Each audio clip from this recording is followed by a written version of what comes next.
Oj, koledo, lepo leto mlado, da bi prav veselo bilo, imelo mastno brado. Tukaj se danes nahajam v knjižnici pri Šestici. Tukaj za mano je področje medicine in z mano je gospod primarij, magister Franc Verovnik. Vas lepo pozdravljam. Lepo pozdravljeni, hvala za povabilo na ta pogovor. Smo veseli.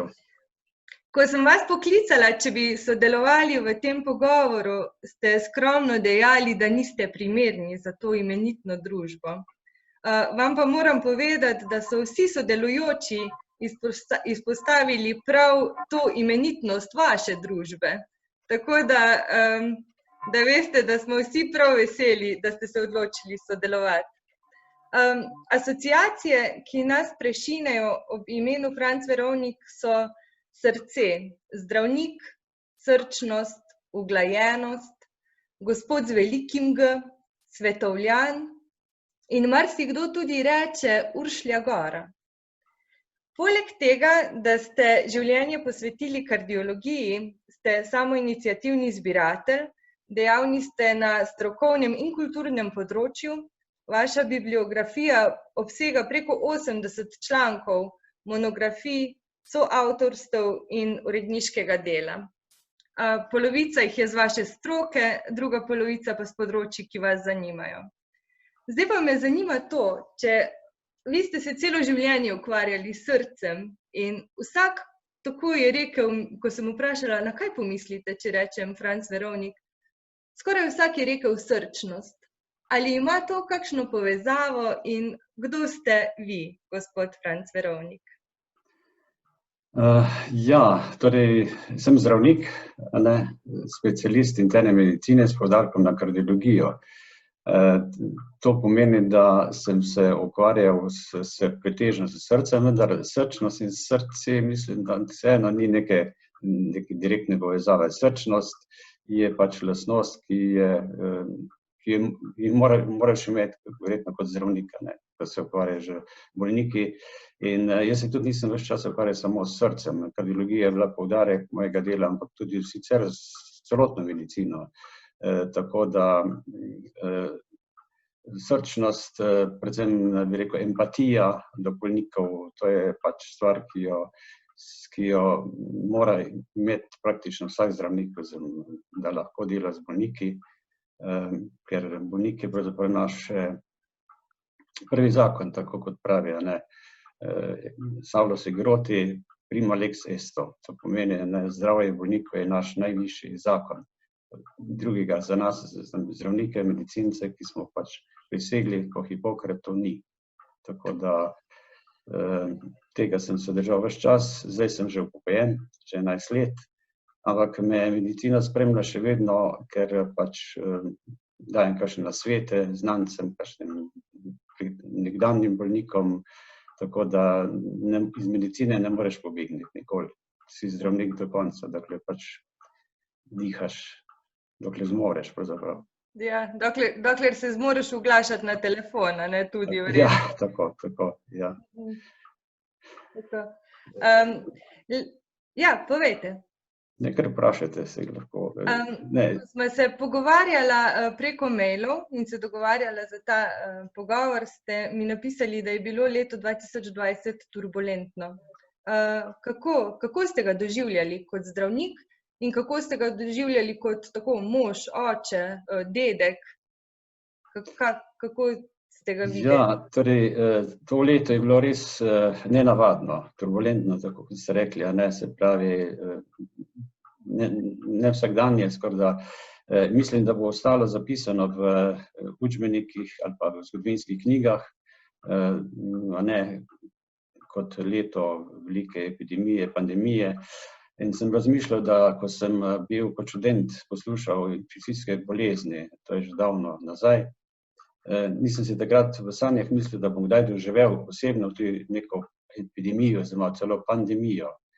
Res, da smo leta 1972 doživljali črne koze v Jugoslaviji, ampak tisto je bilo pravzaprav proti temu, kar se zdaj dogaja, res zelo nič kaj pretresljivega. Ja, torej leto se je začelo nekako kar normalno, lani moram reči, ampak čeprav je že Wuhan bil nekje v zraku, od marca se je pa začelo seveda ta spopad z novim koronavirusom, na življenje in smrt, lahko skoraj, ne. In ta spopad pa odrekanja s tem povezane vse ostale omejitve še vedno trajajo in so to velik izziv predvsem za aktivno prebivalstvo, ne. Za nas upokojence, pač sploh, ki živimo na deželi, to ni tako hudo. Žena sva se nekako organizirala, opravljala iste stvari kot sicer običajno, seveda, torej na njivi, na vrtu, okrog sadovnjakov, v hiši, veliko več bereva kot prej, hodijo v naravo, enkrat na teden ali kaj nakupovati. Skratka, življenje se nama ni nekako spremenilo. Hujše pa je, kot rečeno, za aktivno prebivalstvo, ne. Za njih, zlasti za zdravstvene delavce, za zdravstvene ustanove, dome starostnikov, je to strašen izziv, ne. In moram reči, torej spremljam pač po medijih, pa potem mogoče pogovori z nekdanjimi kolegi, kakšne so razmere, na primer konkretno v bolnišnici, in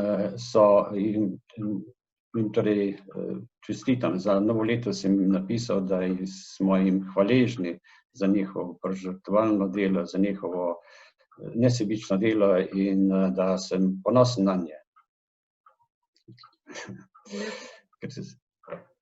Ja, to je torej, bi rekel, moje spomini na lansko leto, ki bo ostalo za vedno v spominih, v naših možganih, kot se temu reče, v naših ingramih. Kako ste pa v prejšnjem letu, vem, da imate veliko konjičkov, kot jih sami poimenujete. Kaj pa verjetno ste imeli veliko več časa za te konjičke?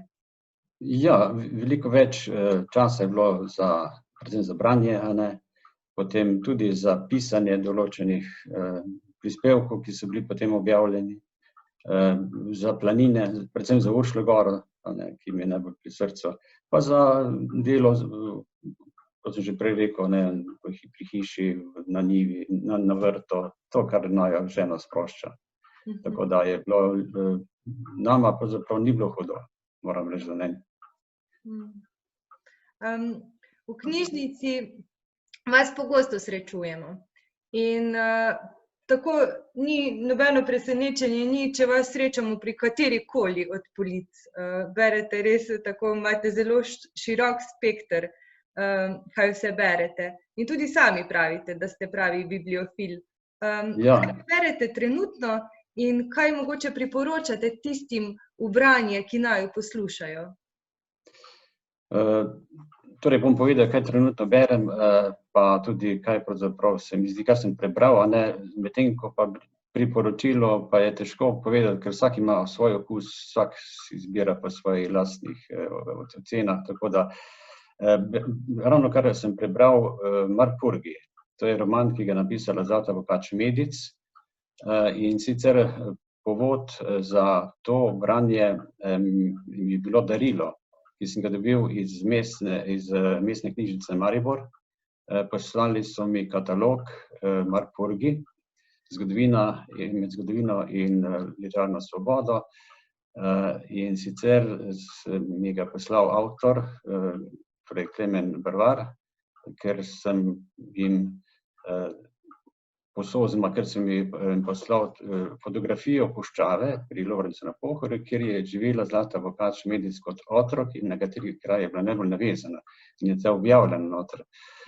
Sem pa začel, roman sem že pred leti bral, zdaj sem ga ponovno, ker je noter, opisi so torej teh oseb, krajev, kjer se ta roman dogaja, in obenem je zanimivo, ker je v romanu opisano to, kar je zdaj aktualno, kuga v Firencah, tam v 1440, pa v Beogradu, takrat, ko so Turki obligali Beograd, 1453, takrat, ko je pravzaprav po padcu Carigrada.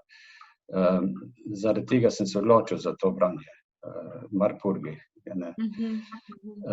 Drugače pa od knjig, ki sem jih prebral, bi omenil najprej Marjana Rožanca, sicer roman o knjigah. To je knjiga čisto za mene, moram reči, ker v njej, sploh v prvi polovici, opisuje svoje strast za zbiranje, za iskanje, branje knjig, ko je bil še kot mladenič in kasneje. Tako da sem z užitkom prebral ta roman o knjigah. Drugače berem, kot ste rekli, zelo različne žanre, med drugim sem prebral tudi Daljna ženska od Alme Karlin. Njena knjige sem prebral praktično vse, kar je v prevodu v slovenščini, jih imam tudi zbrane. Potem sem pa šel tudi brat še Petra Handkeja, sicer zdaj nova izdaja Žalost onkraj sanj o njegovi mami, zelo pretresljivo, ali pa Poskus o norem gobarju, je tudi zelo zanimiva stvar. Pa Gorana Vojnovića, Figa, sem bral, Figo, tako je. Potem v glavnem bral sem tudi Ivo Andrić Prekleto dvorišče, zelo zanimiva stvar. Pa mogoče še Thomas Mann, Gospod in pes, take prijetna branja so. Potem torej od Bernhard Schling, Olga, tudi zelo, to sem prebral v nemščini, ker je taka bolj lahka nemščina. Tako da tu in tam tudi kakem drugem jeziku berem, zato da ne pozabim na francosko ali pa angleščino. Da trenirate. Treniram, ja. No, v glavnem široko paleto pisateljev, ki jih rad berem. Od pesmi pa mogoče je zbirko pesniško, ki se na zadnjem berem, pa je zelo pretresljiva zbirka pretresljivih pesmi Jožeta Žabkarja, Brevir moj v travi. Pozabljen duhovnik je bil partizanski v Beli krajini in pesmi so nastajale v tistem času in so šle tik pred njegovo smrtjo, torej že zelo pozno, prej niso bile sploh, mislim, sem tu in tam objavljene. Tako da, to je bilo pač moje branje za zadnjem času, poleg drugih seveda še. Ja, širok spekter. Kaj pa filmi? A pogledate kakšen film, bi kakšnega priporočali, mogoče kakšnega dokumentarnega, strokovnega, tako? Niti ne, torej nisem glih neki cinefil, kot se temu reče, filmoljubec, tako da ne bi glih priporočal, ampak bi raje povedal zbor filmov, ki so mi ostali najbolj pri srcu ali pa najbolj nekaj sem si jih zapomnil, bolj to. In sicer, če grem od naših domačih filmov, je Tistega lepega dne, zaradi čudovite igralske zasedbe, zaradi zelo zanimivega prikaza takratnega življenja, še bolj pa, mislim, dogajanja v tistih časih, še bolj pa zaradi avtorja, Cvila Kosmača. Potem iz kasnejšega obdobja sem si zelo zapomnil Kruh in mleko, Jana Cvitkoviča, socialna drama, ki se kar naprej ponavlja, še tudi zdaj gotovo da. In potem pa še zadnji film od predlanski, to so pa zgodbe iz Kostanjevih gozdov. Na obrobju, slovenskem obrobju, zgodba saga, ki se dogaja, zelo lepo posneta, tako pač za mojo dušo. Pa še tuje filme, od tujih filmov najprej, enega najstarejših ki je pri srcu, je Veliki diktator.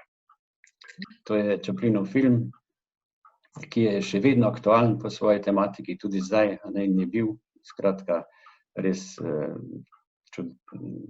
ga splača večkrat pogledati. Potem naslednji, ki mi je tudi pač tako pri srcu, je Grk Zorba, zaradi dobrih igralcev, Anthony Quinn, Irene Papas, pa zaradi celovitosti zgodbe in pač prikaza življenja in torej. Pa mogoče še en film, ki je novejši, to je pa Kraljev govor. To je pač film, kjer je pokazano, kaj se da doseči z voljo, z resničnim, torej torej z močjo, prepričevanjem in predvsem pa z voljo, da se doseže veliko, da se da tudi sanje in razne take težave odpraviti na tak način. Ste našteli same take brezčasne filme, ki jih res lahko pogledaš v življenju večkrat in na vsake toliko časa je mogoče dobro tudi, da jih. Tako, to so pač tisti, ki so se nekako najbolj pri srcu, zaradi tega. Saj gledam tudi novejše, ampak nobeden se ne usede tako globoko. Zdaj pa greva malo k prihodnosti. Kaj pričakujete tako, oziroma kako vidite leto 2021 kot zdravnik? Po drugi strani pa bi rada slišala vaše osebne želje in neko voščilo uporabnikom naše knjižnice in ostalim poslušalcem.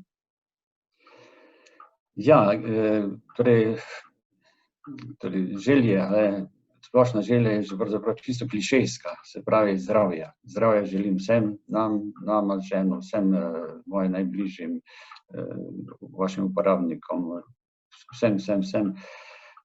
Je pa glede te epidemije, ki trenutno vlada, jaz sem prepričan, da bomo vladali vsaj v prvi polovici tega leta, tako da zdravstvo bo zmoglo kljub velikim naporom, Se pa bojim seveda, da se bodo potem pojavili drugi izzivi, in sicer socialno-ekonomska kriza, ki se že tudi javlja, potem torej čisto veliko duševne krize med ljudmi, Skratka, ampak to leto bo sigurno boljše, kot pa je bilo lansko leto, na vsak način.